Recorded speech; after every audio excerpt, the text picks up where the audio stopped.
Okay, we're going to be in the book of Genesis again this evening, and we're going to be looking a little past Genesis 6 tonight. Let's just fill in where we're at with this stage of the book of Genesis, where we learned that, first of all, the world was getting very evil, it was getting very wicked, and God was going to bring judgment. God said he'd have to destroy all flesh. He'd have to destroy this whole world. And so everybody was in danger of judgment of God except Noah and his family. Noah found grace in the eyes of the Lord, the verse says. And Noah was a godly man, a just man. And because he put his faith in God and because God was gracious, he said, okay, I'm going to spare Noah and his family. And basically, I'm going to start over. And so the book of Genesis tells us about the condemnation of all things. And so we live in a world that's been through judgment. And so what we see is a judged world. And the evidence is there. How's the evidence? Well, all the fossil records, the mountains, the shifting of these, the way the rocks are laid and all this stuff. It's like a fingerprint that something happened. Maybe 5,000 years ago in that neighborhood, it happened. And so I want to pick up a little bit with Noah there after he basically gets into the ark. And I'm going to read some particular verses out of chapter 7 and through a little bit of chapter 8 there. It says, in the 600th year of Noah's life, in the second month, the 17th day of the month, the same day were all the fountains of the great deep broken up, and the heavens of the windows were open. So there's the twofold way the world was destroyed by the water.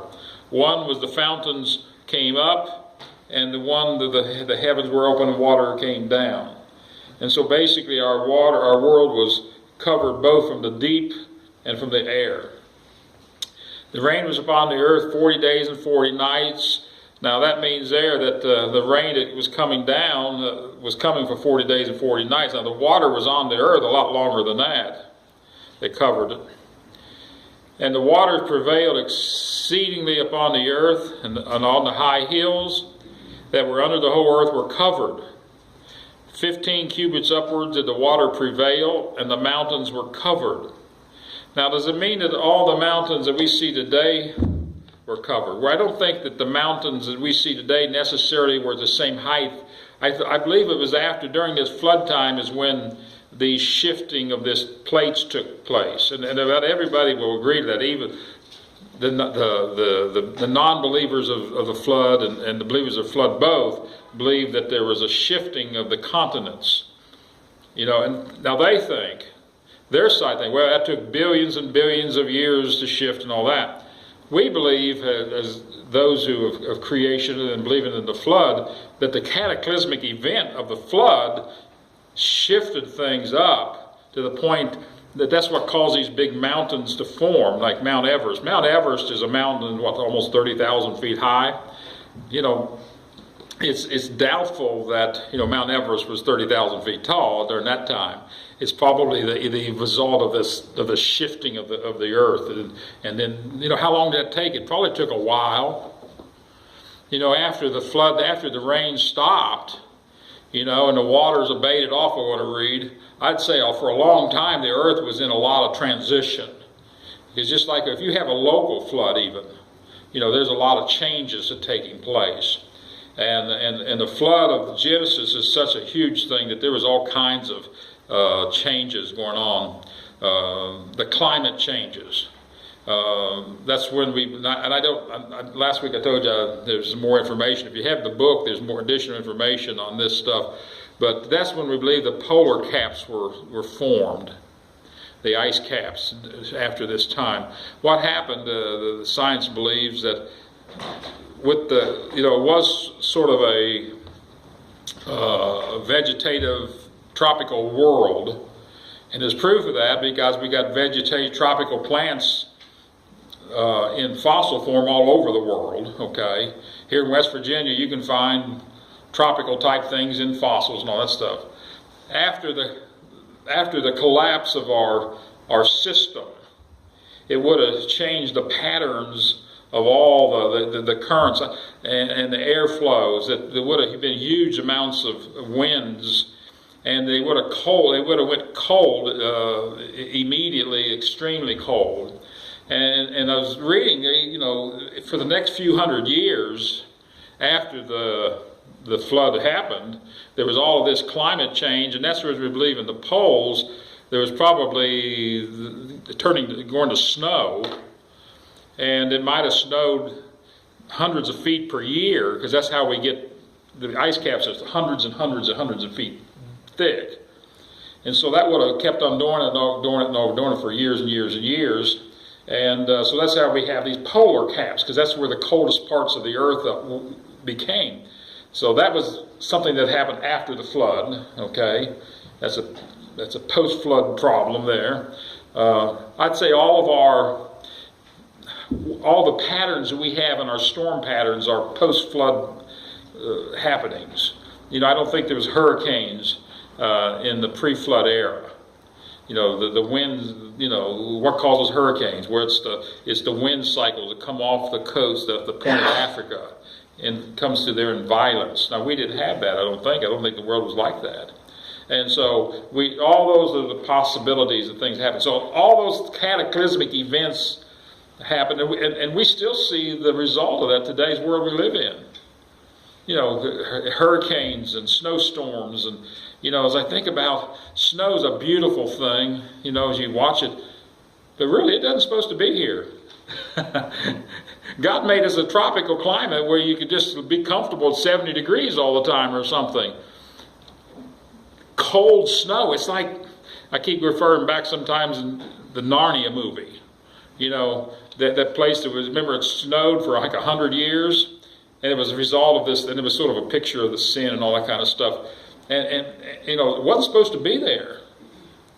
But this is like in this world, one of these days, I don't think may not be no more snow. I mean, God's snow is a result of the condemnation of the world because of all the cycles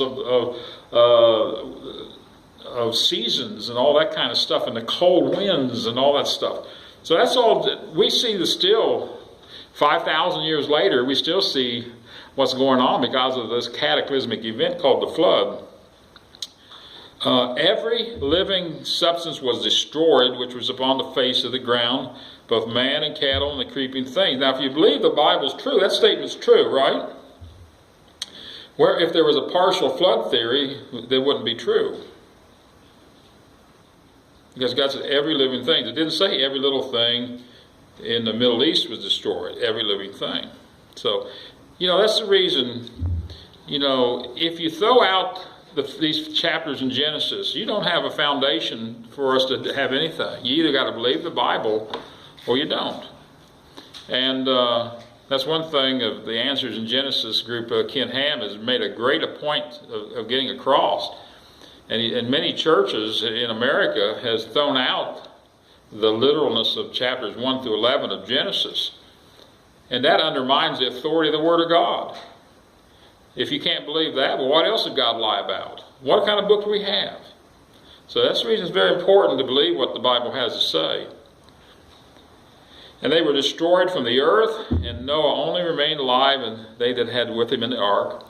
And God remembered Noah, and every living thing, and all the cattle was with him in the ark. And God made the wind to pass over the earth, and the water surged. The water began to go back. It abated. It began to dry up. One of the things that God used was the winds. I believe, we see our continents. I'm looking at the map in the back of our church back there, and most of the water around it, I believe it's the continents. Maybe it rose up out of the water, and the oceans we know probably deepened, and so the water was pouring off our continents that we see today down into these deep ocean basins. Our ocean basins are huge. They're deeper that way than our mountains are high that way. If it's hard to understand that, isn't it? But if you go down to the deepest parts of the Atlantic Ocean, I don't know, they're deeper than what Mount Everest is tall. And so you understand how deep they are. They're 5-6 miles deep. And so that holds a lot of water, And so I believe the original earth was more land mass and less water. And after the flood, the land masses that we do have today was probably shifting, raising, water coming off of them, and what's that what we have today. And then then God began to blow the winds blow, they dry things up, don't they? And so he did this. Now, some other things there. Now Noah was in I don't know if I got it tonight on this or not here, but Noah was in the ark approximately a year, okay? And during this year you had the 40 days and 40 nights of the initial downpour of the water coming down and probably the waters coming up, and that lasted for over a month. And then the rain, according to this, it stopped, and at that point there was this water on the earth, and it took almost a year then for the water to get to the point so it would be dry ground again. So it was quite a long time there in the ark for Noah and his family. He began to find out whether there was land or not by sending out birds and see if he could bring anything back. In chapter 8, verse 6, and it came to pass at the end of 40 days that Noah opened the windows of the ark which he made, and he sent forth a raven, which he went forth and fro until the waters were dried up off the earth. Also he sent forth a dove from him to see if the waters were abated from off the face of the ground. But the dove found no rest for the sole of her feet, and she returned unto him the ark, for the waters were on the face of the whole earth. There's again, when God keeps repeating something again, the whole earth. He uses that term quite often, doesn't he? And where did I leave off? And he stayed yet another 7 days, and again he sent forth the dove out of the ark.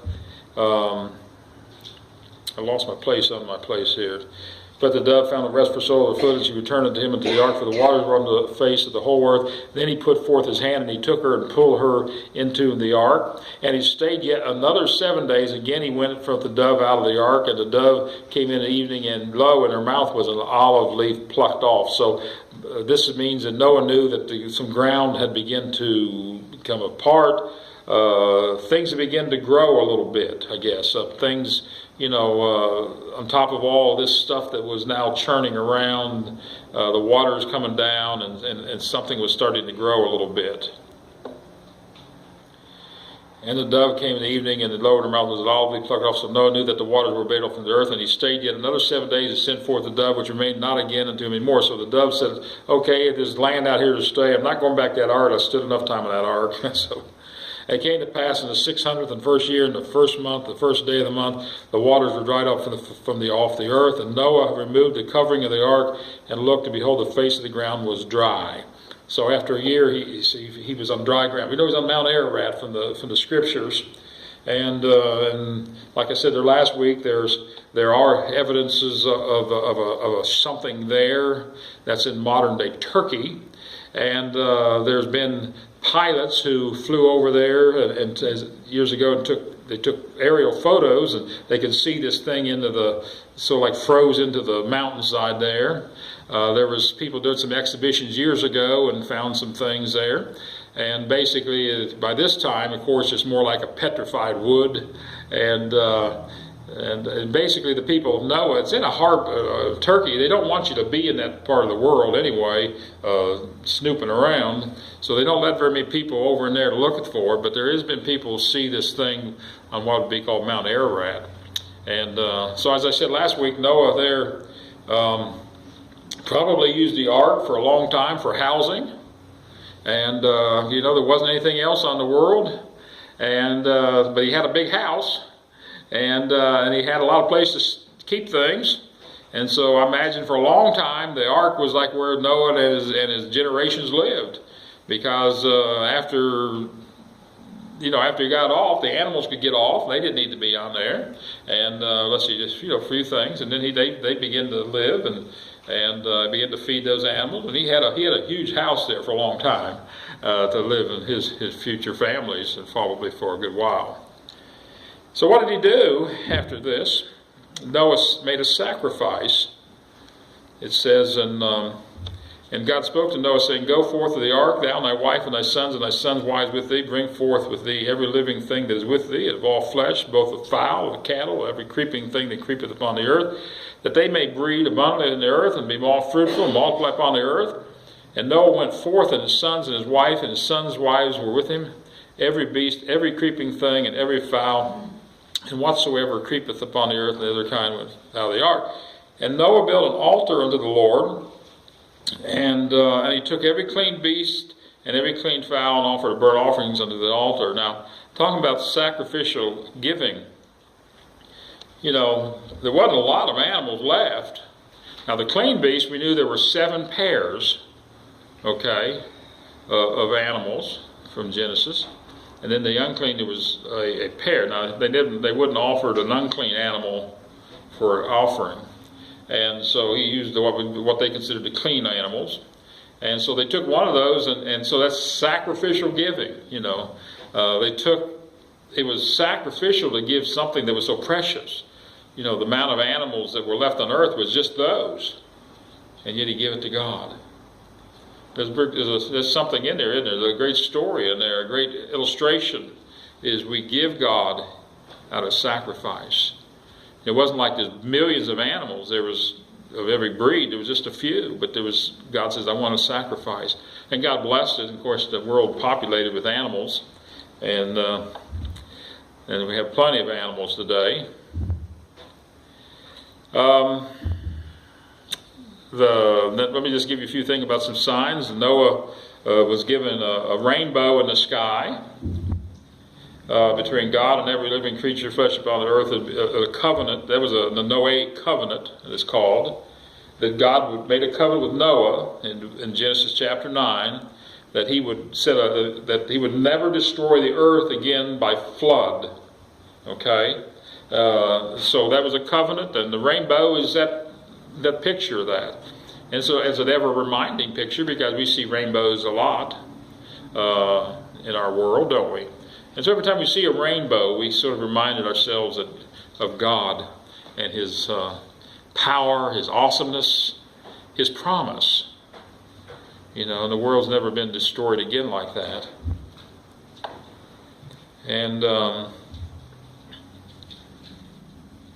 God blessed Noah and his sons and said to them, Be fruitful, multiply, and replenish the earth. And I told you there at the beginning of our study, there was basically, Noah was a very old man, but he had 3 sons and 3 daughter-in-laws. And I told you, I did a little math.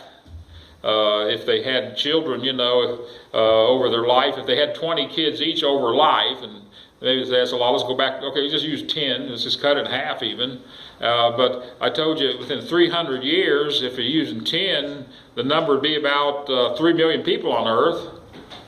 So you could go from 6 to 3 million in 300 years, and you see how that population goes. Just look at America. When I know we have had a lot of immigrants in our country that weren't born here, but just think, when this continent was basically in the 1600s, where people were coming here, just a few families, and just a few families lived in this continent.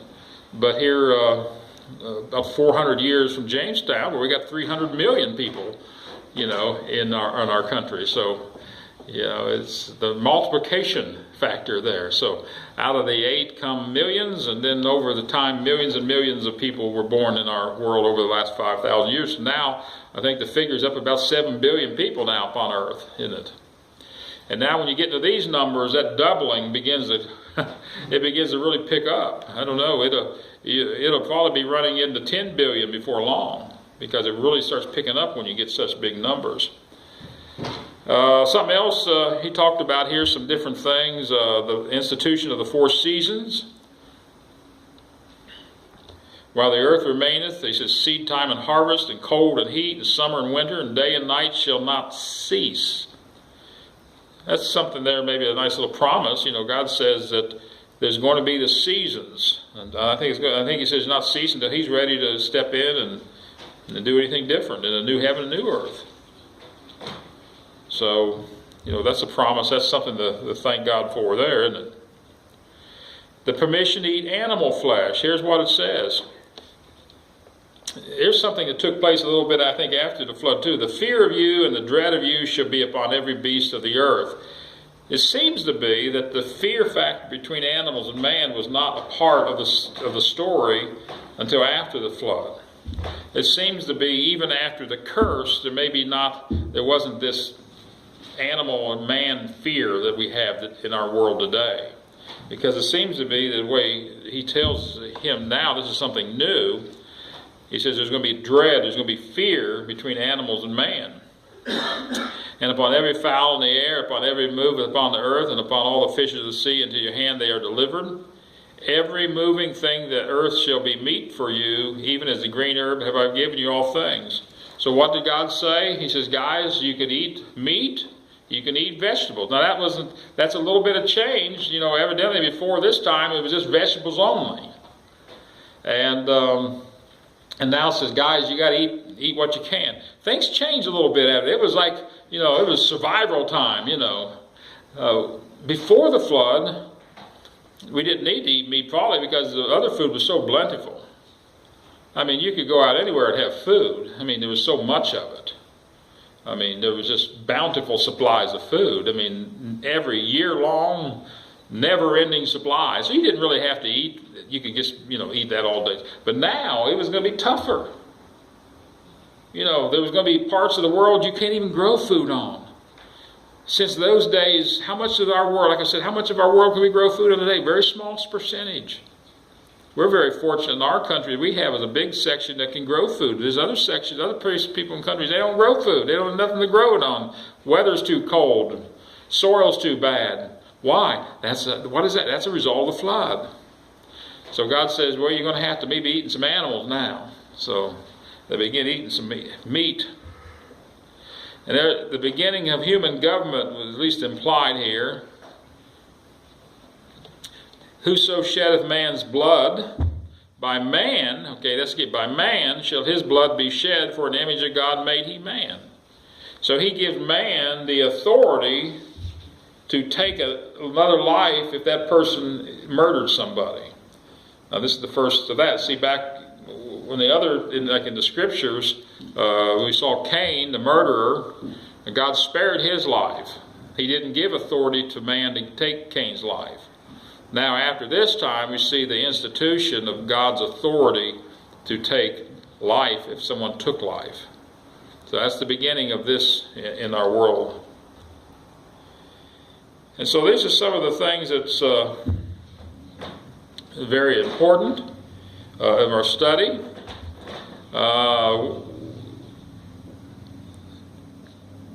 One last thing I guess we'll cover here tonight is Noah's shame.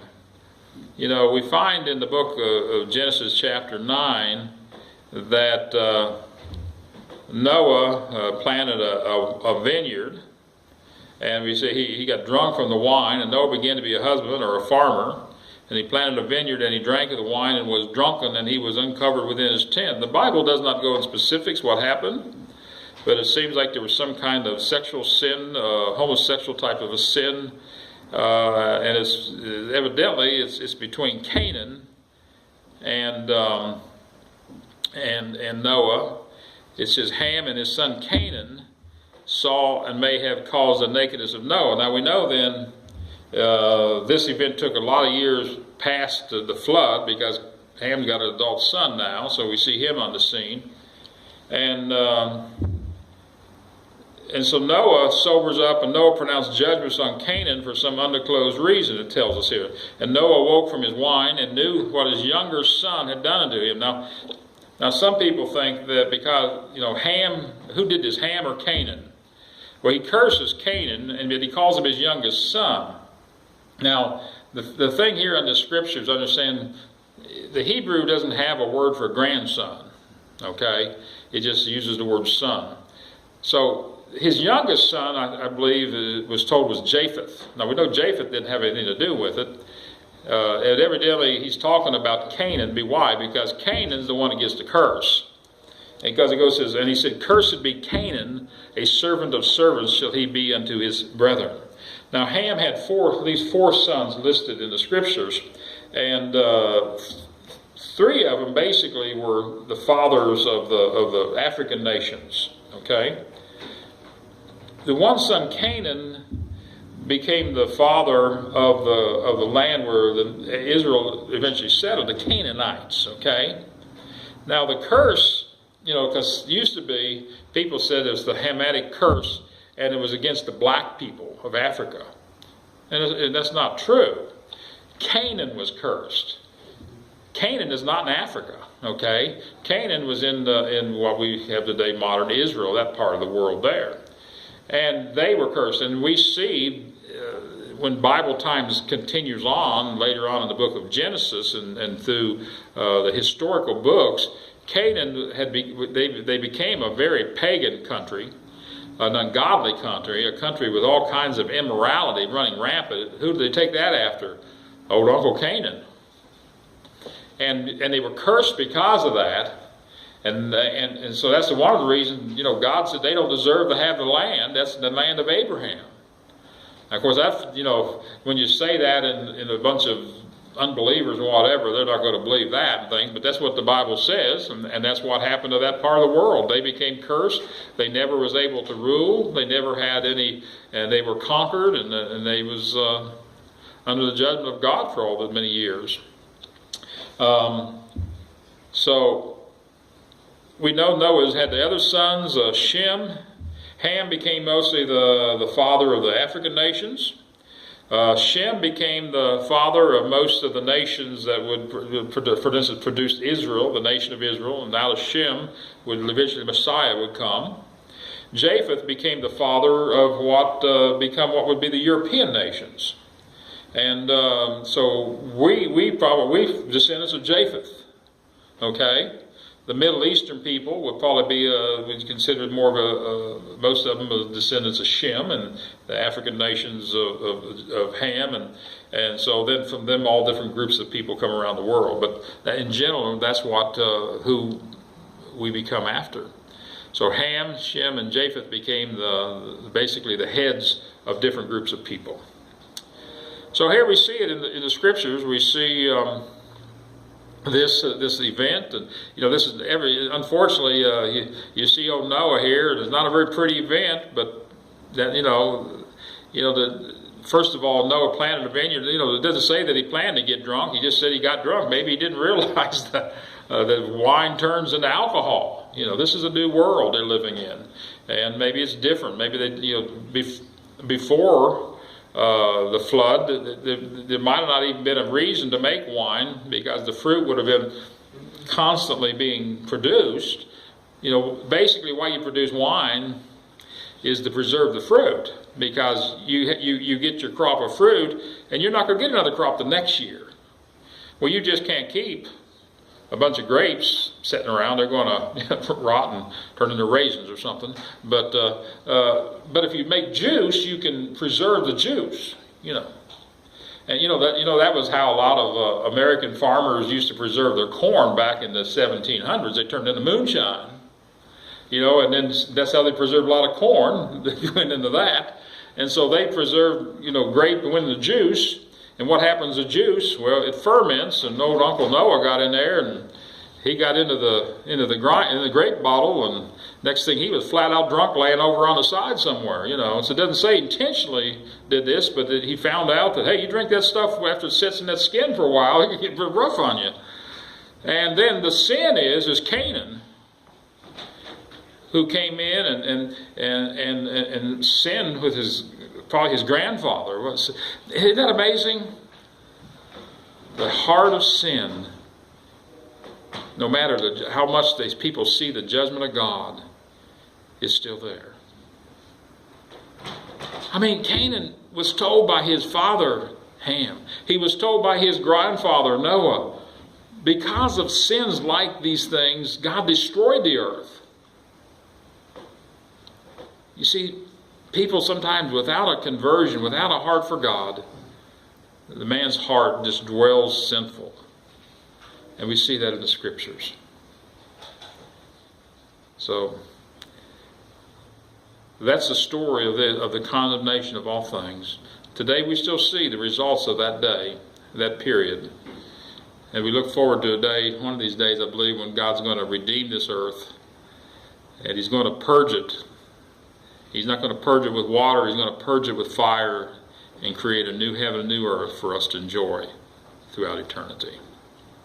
Anyone got any questions before we leave this part of the Scriptures? Any comments?